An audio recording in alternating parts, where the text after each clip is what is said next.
All right, Joseph, you wrote an article on 8 things you wish you knew before you started investing in shares. And the premise was pretty simple. You said 5 years ago you got, and I think you used this language, you got serious about investing in shares. So I think that coincided with starting to invest for retirement. And you went back and looked at what are the things that you've learned in those 5 years and you wish you knew. So we're not going to go through each one of them, but are there a couple that jump out?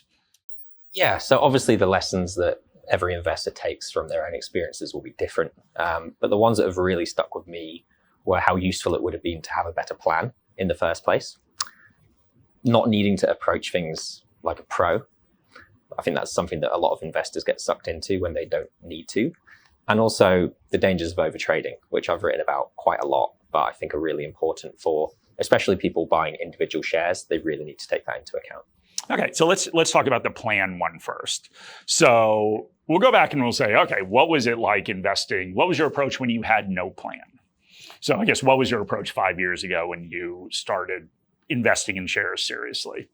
So my approach 5 years ago, before I started working at Morningstar really, was to buy the best sounding stock ideas.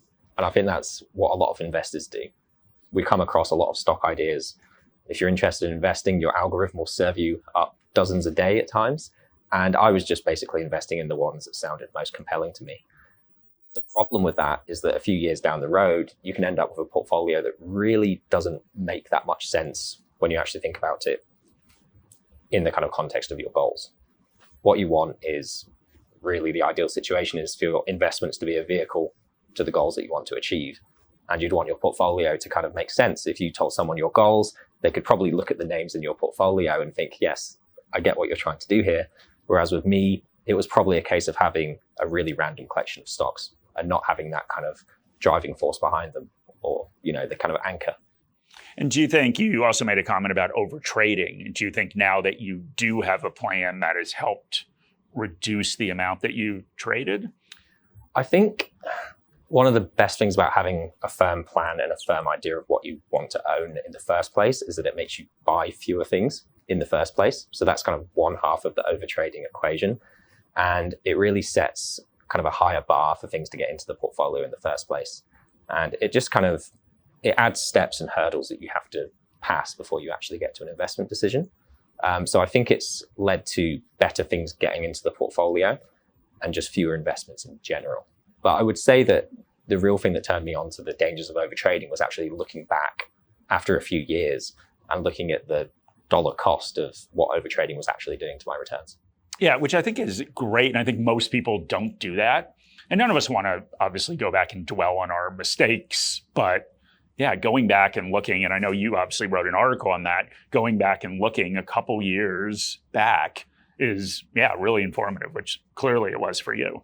It was actually inspired by our colleague Sim's article. She wrote about a stock that she had bought, and it kind of got me thinking, I wonder what my worst investment was during this time.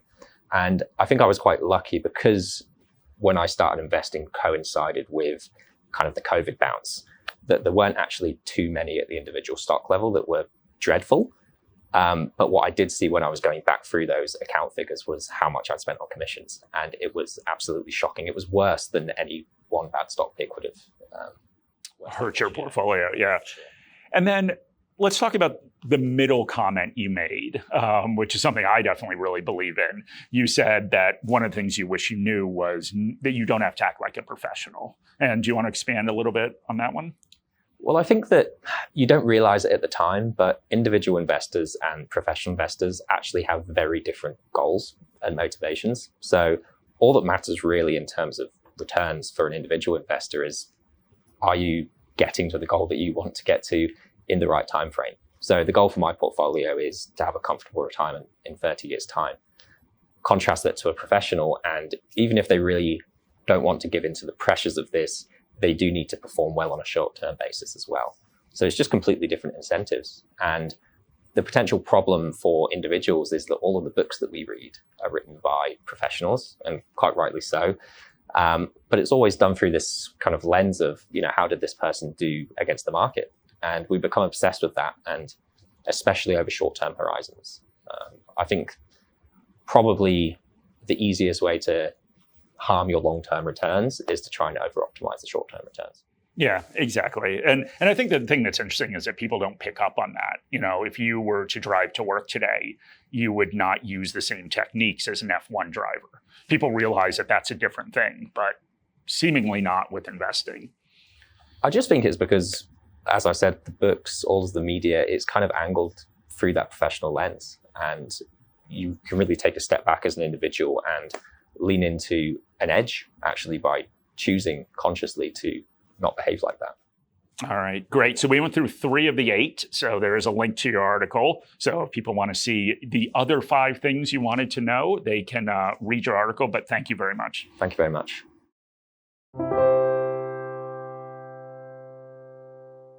This video has been prepared for clients of Morningstar Australasia Proprietary Limited and or New Zealand wholesale clients of Morningstar Research Limited. Any general advice has been provided without reference to your financial objectives, situation, or needs. You should consider the advice in light of these matters and any relevant product disclosure statement before making any decision to invest. To obtain advice for your own situation, contact a financial advisor.